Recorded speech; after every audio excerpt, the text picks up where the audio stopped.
Well, thanks so much for that warm welcome. Great to be in Victoria. I'm usually in Victoria for Resource Works events. So pretty much the same discussions we have in Calgary, very resource-friendly crowds that I always find in Victoria. Haven't encountered environmentalists yet in all my travels to Victoria, actually. And great to be at the Union Club. My 83-year-old dad is here somewhere, watching, I'm sure. There he is, got closer. And he's actually a member of the club, so if you want to lose 20 bucks playing snooker later on, I'm sure he'd be willing to take it from you. But anyways, always great to be in BC, and what a lucky place. And I think, I was reading a report the other day that you have about $250 billion of major projects and upstream resources in the pipeline. And no other province, maybe with the exception of Alberta, has that. There's lots of provinces that wish they had that. And I often find BC is a little bit of a microcosm of Canada, a place, a region so rich, so wealthy in resources, so many opportunities that it could take it for granted, that it could become complacent about it, and did become complacent about it, and now is finding itself in a bit of a financial crisis, as Canada is. And when the chips are down in Canada, where do we always go back to? Old Faithful, our incredible resource and energy endowment. And that's where we're going back to today. So we've all been talking about major projects all the time. We've been talking about natural resources. It's been all the rage. It's been a busy time for people like me and Stuart. But I think it's worth looking back and saying, how did we get here? How did it happen that natural resources and energy actually fell off the agenda for 10 years? How did that even come to be? And so for me, we talked about kind of the heady days of the original LNG applications, of mining, commodities boom. The last commodity cycle was about 2006 to 2014. And then things changed in 2015.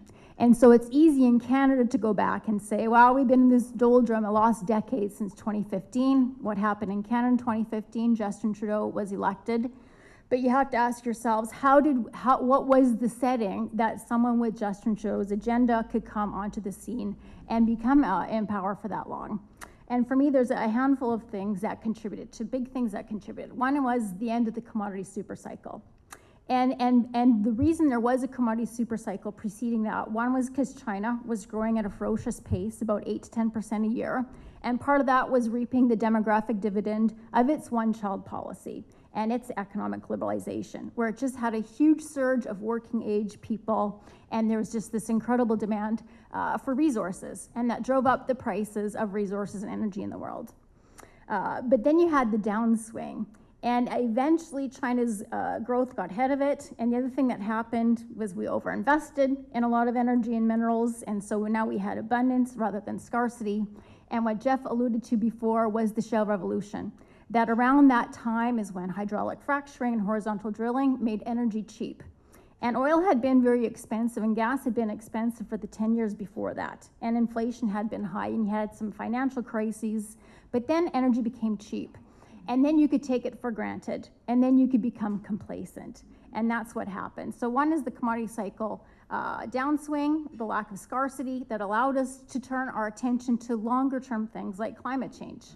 And climate change took priority, and of course there was the Paris Agreement in 2015. And alongside that, and climate change is certainly a real thing, we're seeing the effects, but alongside that was a direction of the environmentalist movement towards lawfare and environmental litigation and some very onerous, we think now today, onerous environmental regulation.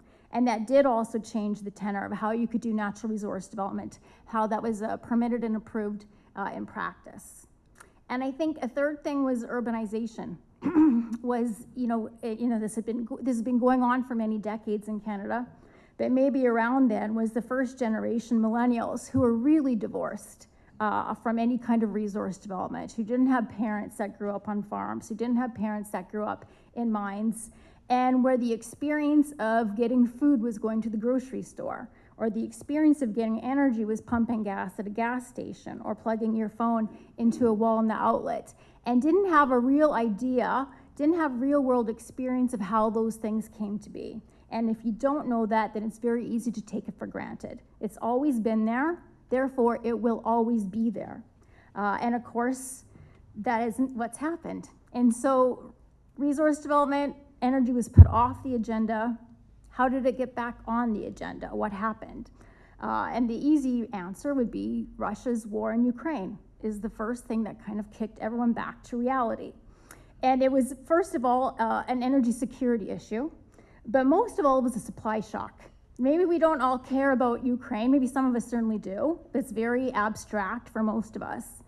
Why we cared was because of the supply shock and the inflation that it brought. And that was also burgeoning from COVID. So COVID was under there, the monetary supply, all those things. And then when Russia invaded Ukraine, all that was exposed. It was kind of a perfect storm of different things. The inflation crisis hit. And that's where we all start to say, wow, energy isn't going to always be cheap. We won't always have everything on the shelves that we've always had for the last 10 years. And security of supply also became very important. It's not enough to just have China producing these things. We actually have to produce some of these things as well in a world that's become much more realist rather than ideological in the last 3 years. And what this created was, for so many years, and so many of us in this room did it, we talked about the trilemma. We tried to pitch the trilemma. Sustainability, I think, was the flavor of the day, and some of us tried to say, this is a trilemma, actually. We need to balance reliability and affordability with sustainability. And that was the message. And I think it's become very much revealed in the last 3 years that it wasn't 3 legs of a stool at all. It's a hierarchy, and it's always been a hierarchy. And you need to have affordability and reliability before you can focus on sustainability. And when we had affordability and reliability for all those good years, you could focus on sustainability. And now those legs have come crashing down. And we're back down the Maslow's hierarchy of needs to think about affordability and actually being able to pay your bill and actually being able to not have to wear a sweater or not have to burn firewood to keep yourself warm. And so the final catalyst, and I would say in Europe, probably that hit harder. The supply shock hit harder. The energy crisis hit harder. And we were still, I would say in Canada, a bit of an outlier. We were still, a little bit outside of everyone else, maybe not quite seeing the drama of the situation or what was unfolding until Trump was elected in November 2024 and came out pretty soon talking about tariffs on Canada, and pretty soon after that talking about the 51st state. And this was something that shook us out of our complacency, and I don't think there's any going back now. I think we've been shaking out. And this is when you start to say, there are threats to us. There are threats to our economy. There are threats to us politically. What cards do we have to play to protect ourselves? And it's very obvious that Canada was dealt a full house, and we haven't played any of those cards for the last decade, but we still have those cards, and that's our energy and natural resource endowment. And we have that card to play with the United States, and we also have those cards to play with our allies elsewhere when we want to bolster a little bit of our friendships outside of North America. And what did that mean? Energy superpower. And I don't think a year ago any of us would have guessed that the next Liberal prime ministerial candidate would run on a campaign for the federal election on becoming an energy superpower. That was not what any of us saw in the cards. And yet the circumstances made it easy for Mark Carney to say we should be a conventional and clean energy superpower, and that's what we're going to do. That's what my government's going to do. And even in the last month, we had Tim Hodgson, Minister of Energy, go to Berlin and give a speech about how Canada is recentering our foreign policy around energy and minerals. And it is, the medium is the message. The fact that the Prime Minister took our Minister of Energy with him to give a speech on our foreign policy, and not the Foreign Minister, or that the Prime Minister didn't give that speech. Canada's foreign policy is being led by our Minister of Energy to some great respects. And Champagne, Philippe François Champagne was in Europe this week, also saying we're centering critical minerals. We're getting our house in order, he said. We're getting our house in order. We can become a reliable supplier, and we can provide the critical minerals and the energy you need. And we've seen this in BC, obviously, a bit of a flip-flop, but one very welcome, of not being embarrassed about LNG or of natural gas, of embracing LNG, of embracing critical minerals, and we're seeing this pretty much across the spectrum. And I think all of us in this room are pretty happy, or wanted to see, that natural resources and energy are not the wedge issue of our politics. We do not want it to be the wedge issue. We want it to be off of the political, just normal things that you do in an economy, like building, a house or a hotel. We do not want it to be the issue that divides Canadians. We want everyone to support those energy and critical minerals, and we're starting to see that. You can see lots of polls, 70–80% support for major projects, for pipelines, for oil and gas, for LNG terminals, for mines, everything. And so that's the big picture. Now, Stuart asked me to talk about the local politics. And then I had to think about, what will I say about local politics? And that's an interesting question in itself. How did that fall off the agenda? So when natural resources back on, but local politics and the local dimension has fallen off. How do we put that back on the agenda? And I would say that you in this room, you didn't need a war in Europe, and you didn't need a protectionist American president or an affordability crisis to know that a healthy resource sector is good for your communities and good for you. And I knew it because I grew up in Saskatchewan at the last commodity cycle, and I saw my province go from a basically agricultural province to a resource mining province, and basically from a have-not to a have province. And I can tell you, in your 20s, it's a lot better to be in a have province than a have-not province. And I think the entire country, especially our young people, would much rather be in a have country than a have-not country.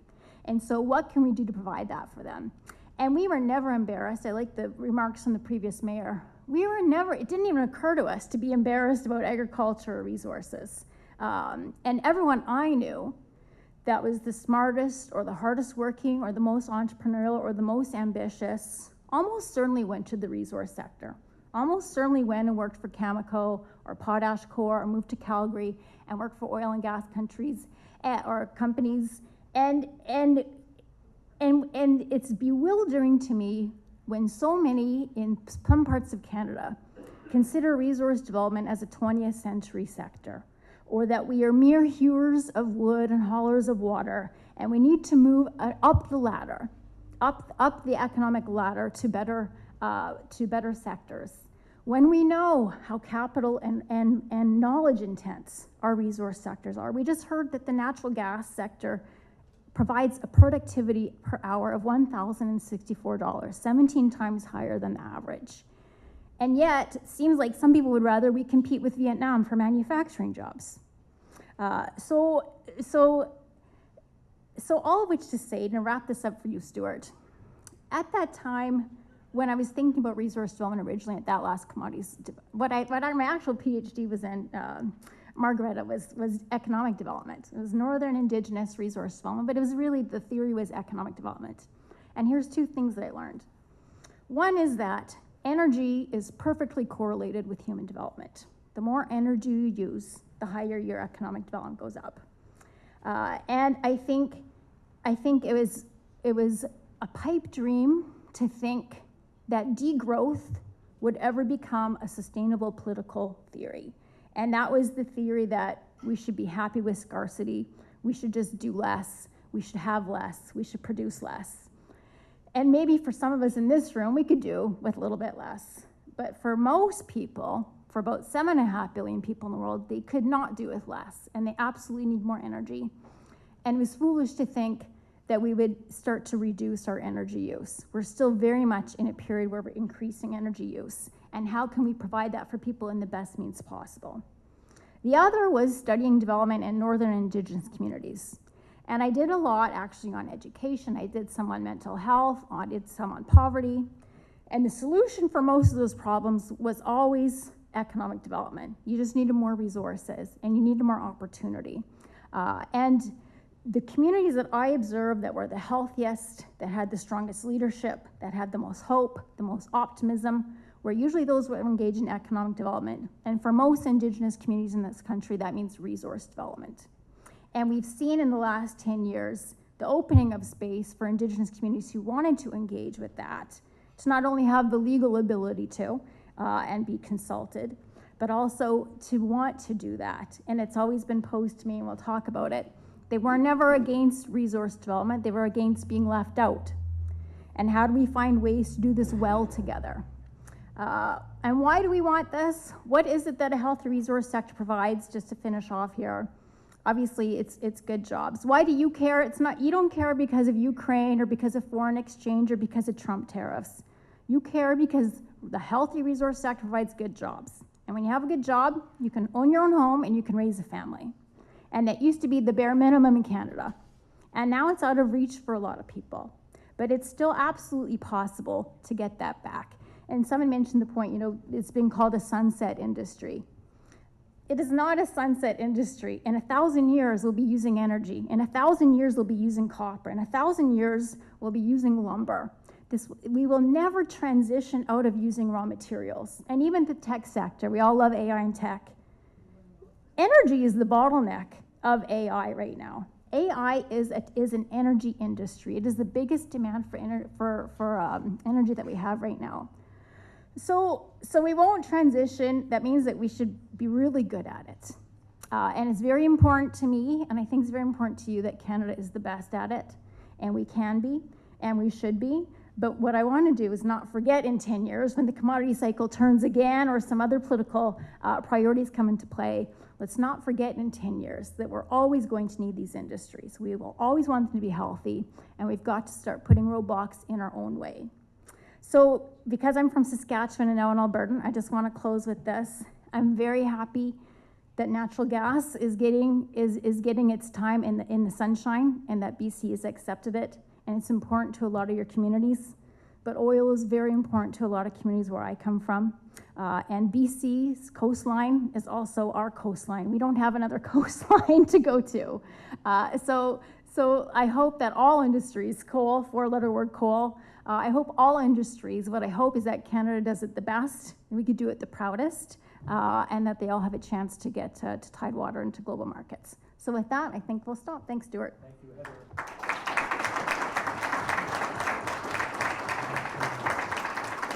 Heather's going to take her seat here. There's two chairs. The other chair, and stay seated for a moment, Andrew Robinson, because I'm going to introduce you. She's going to be joined by Andrew.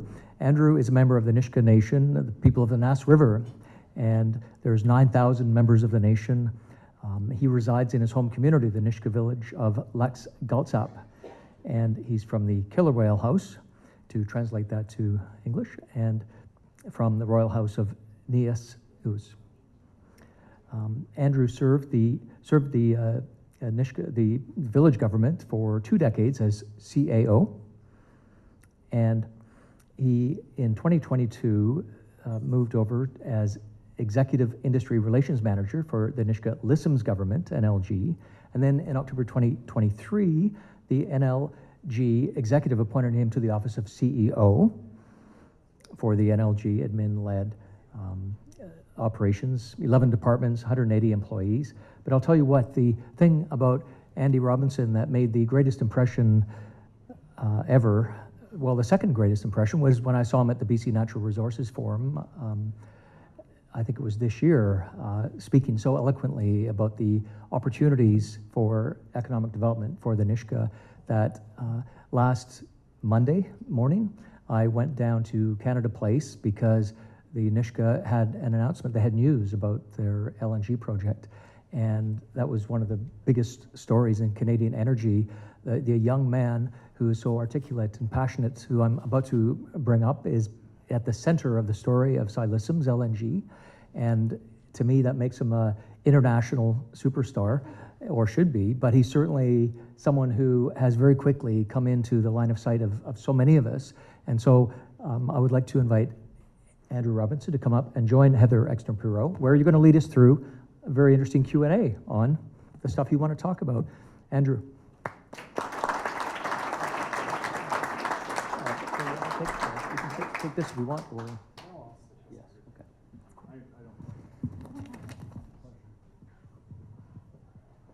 Good afternoon. Good afternoon to everyone. Thank you very much for your kind words. I know lots of people in here, so it's kind of interesting to be here and interesting to hear your dialogue, and I've prepared some surprise questions for you. I love academics, and I think they have the ability to provide a pathway for us as Canadians, and I'm not just Nisga'a, I'm not just Indigenous, I'm not Native, I'm not anything. I'm actually Andrew Robinson, and I'm from my house. I belong to land that my people have lived on for 8,000 years. So mic drop, yes. I could bring you to places that I can show you where my name comes from, and it's an honor to be here today with you, but it's also an honor to have our president of our nation, President Eva Clayton, chairperson of our Council of Elders, Alvin Azak, in the room with us today. And this project, Nisga'a Lisims, was led by them over the last 14 years. That's how long it's taken us to get this through the regulatory regime of British Columbia and Canada. If we left it on an old Indian reserve, which it is on, it would have been quicker for us to go through the process with Canada by having it on an Indian reservation than it was for us to do it within the provincial regulatory system. So Nisga'a Lisims is a big part of Canada, and what we see as a nation as being a big part of Canada, as modern treaty nations, you know of these groups, because you work with some in the north, and the Land Claims Agreement Coalition members are a big part of that. So how do you see reconciliation changing in this era with those folks? So you have Nunavut, then you have the NTI that are part of Nunavut, then you have the Clecho, who are part of the Northwest Territories, and then you have Global Defense. We're talking about being Canadian here. I'm not talking about just owning an LNG facility. I'm talking about the pride that we have as being Canadian, and that those key items on the Prime Minister's list are front and center. So how do you think that works with reconciliation from a Land Claims Agreement Coalition perspective? Well, that is a hard question, but, but I'm happy to answer it. And first of all, it's almost that I should be Q&Aing you, since you guys just had a fantastic announcement last week of Nisga'a Lisims getting regulatory approval. If you didn't know, that's only the second project that's been approved under the Impact Assessment Act, which of course was passed in 2019. So a big lift. So round of applause for getting this over the finish. But back to the Arctic and the North and the relationship with Indigenous people, I think is what you're asking. And I think when Canadians think about the Arctic, they often think of sovereignty. Those two concepts have been frozen for whatever reasons. And a big part of our sovereignty depends, our legal claim depends to historic use, land use and occupancy. And Canada has devolved through some of these agreements. I would say that the Inuit modern land claims are some of the most progressive in the world, and the most devolved. And so a lot of that, the water and the land is very much under jurisdiction of Inuit in particular. And so you do have to work very closely when you want to do NORAD modernization, when you want to protect your sovereignty, when you want to demonstrate presence and demonstrate stewardship up there. And one thing that I have noticed is that there's a lot closer relationship actually between the Canadian Armed Forces and Indigenous people in the North than there is anywhere else, because they have a lot of interaction. And so part of that is search and rescue, emergency preparedness, and it's the Canadian Rangers, if you're not familiar with your kind of small militia groups, usually in the North, very often Indigenous, mostly Indigenous, who are our ears and eyes, for example, of unusual activity. Also, a lot of these communities are targets of foreign interference, of disinformation, that is for sure. And now the Canadian government is working pretty closely with them on what are the signs, or what are they targeting, or what does that look like.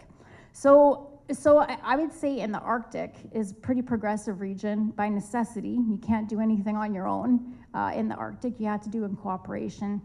It's one of the more seamless areas where I think Canadian and Inuit interests, Indigenous interests, have aligned, where you have a common interest. We all want Canadian law and not American law or Chinese law or Russian law to dictate what happens in the Arctic. It's very much an Inuit interest to have that. And in terms of nation building projects, which I think was part of your question too, these things all cost money. This Port of Churchill is not going to make money. Arctic Security Corridor is not going to make money. No port is going to make money. But is it in the national interest? And in some cases, absolutely in the national interest to have presence, to have capability, to have domain awareness. And basically, are we a country or not? Are we a G7 nation or not? Are we able to defend our borders or not? And actually, I'll finish on this.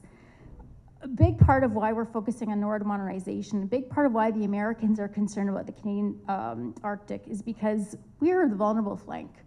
They have the Pacific pretty well covered, and they have the Atlantic pretty well covered. But the Arctic feels like a real vulnerability to them, that it's a bit of a Swiss cheese, and we haven't stepped up to protect that area as Canadians. And the real threat is not invasion, very hard to invade the Arctic, nothing to take. And you're probably, the joke is, if you were to invade the Arctic, our first job would be to rescue you. But what you are worried about is hypersonic missiles coming through and posing a threat. So having Indigenous people on board, being part of the CAF, providing that domain awareness is, everyone recognizes that that's in everyone's interest.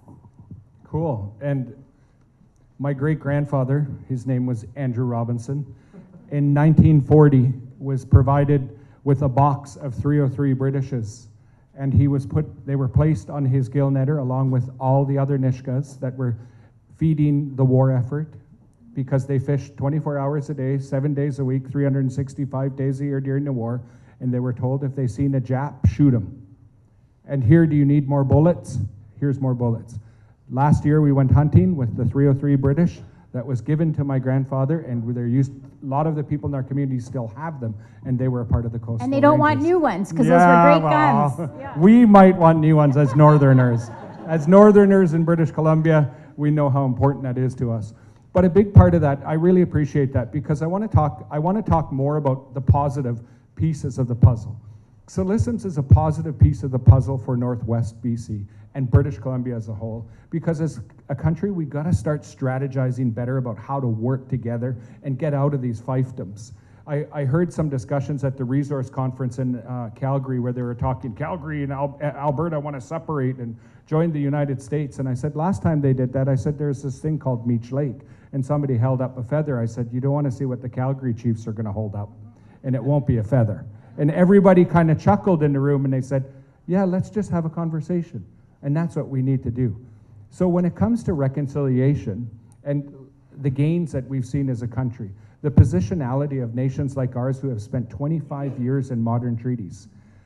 Prior to last week, we just announced that we bought a port with the Tahltan Central Government and the Tahltan Nation Development Corporation. Yeah. And we bought that port because it's critical to us to be a part of the larger value chain and work with the municipalities, the town of Stewart, the city of Terrace. Terrace is one of our main hubs for us. But reconciliation and where we are today as Indigenous people with our brothers and sisters in neighboring communities, how do you think reconciliation has gone over the last 5 years in your role and your responsibilities? Great question, and we often say in the last 5 years. So what happened 5 years ago, for me, was Coastal GasLink and the Wet'suwet'en blockades, and the way that I would say this was what radicalized me. But I had been working in Saskatchewan for many years on Indigenous economic development. As I mentioned, that previous commodity cycle where uranium and potash really took off, oil, our task was, that was when people were setting up economic development corporations. And most communities set up an ECDEV Corp, and they developed boards. We did board governance training. It was how to get into the supply chain, how to do procurement. A lot of hard work went into that. And when the CGL blockade came up, I saw that the media and politicians really just focused on, the naysayers. And I knew that there was 20 First Nations that had signed impact and benefit agreements, and I know that there was communities and there was small businesses and their people that did training, that bought heavy equipment, that engaged in contracts, that were counting on that project. And I know that there was, multiple views, but only one side was portrayed to the Canadian people. And that's when we started to think, on the one hand, we're saying, stop being lazy, don't take handouts. And then when people engage in work, we say, you're a bad Indian. You don't know, you're a sellout and you're greedy. That's literally, I've seen cartoons that say this. And I thought, we have to be able to create space for Indigenous peoples to make these decisions themselves.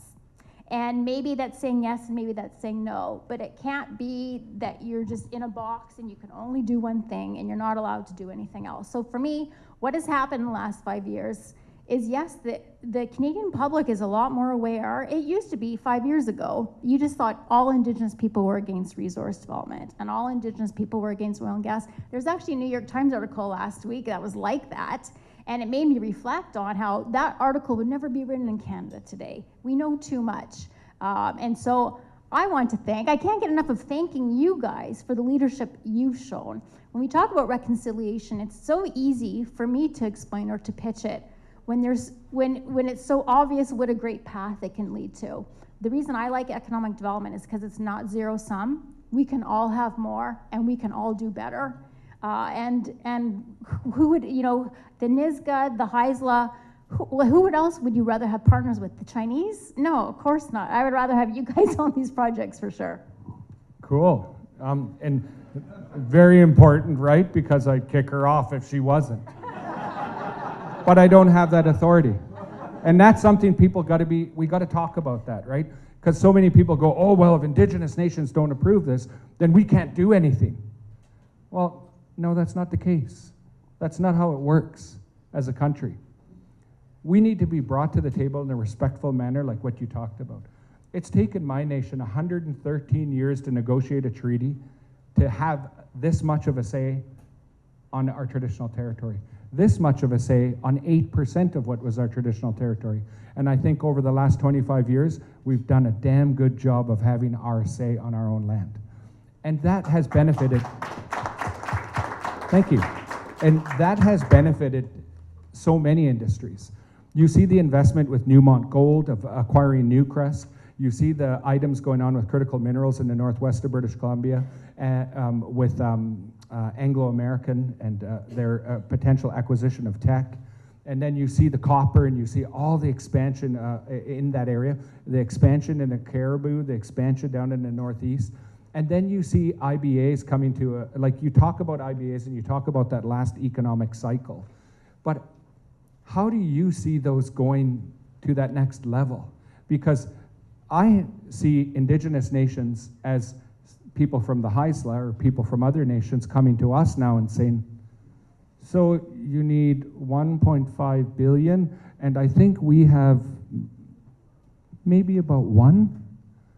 Do you think we could talk about how to invest with each other? That's the conversation Indigenous nations are starting to have with each other. From the James Bay Cree to the folks in Saskatchewan, the Federation of Saskatchewan Indian Chiefs, the development corporations, all these people that are on the PAR discussions, Carol Ann Hilton's undressing this huge economic industry.